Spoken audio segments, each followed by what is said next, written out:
hip abduction, PAILS and rails from a butterfly position. So we find ourselves in butterfly. If this is not comfortable for you, you can sit on 1 or 2 blocks here, it's totally fine. So firstly we need to find the stretch, which means we want to find a stretch on the inside of this tissue here, the inside of the thighs, the adductors. So to do that, you can bring your elbows to the inside of the knees, then press those knees down towards the ground. There are many different options here in terms of where you keep the arms. My favorite here is with the elbows and the hands in fists. Some people like the hands together with the elbows pressing out. Some people like to squeeze onto a block. Some people like to grab onto the shins. So you just find the setup that's most comfortable for you, that you can get the best work in.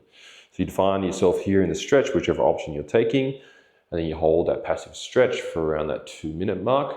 And the PAILS action for this one, the arms are a good strong block. They're not going to let the legs move, but the PAILS action will be trying to close the legs together using those inside the adductors.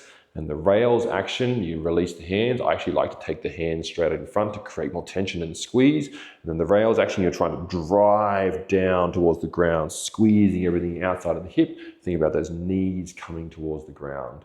So for the PAILS again, you start here, you start at your 20%, 20, ramp up, closing in, ramp up, ramp up, ramp up. And the rails, boom, straight away, match that same max intensity went onto the PAILS.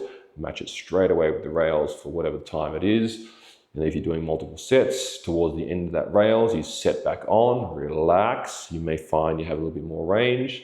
You'd hold that for your 20 to 30 seconds, slow, calm breathing, and repeat.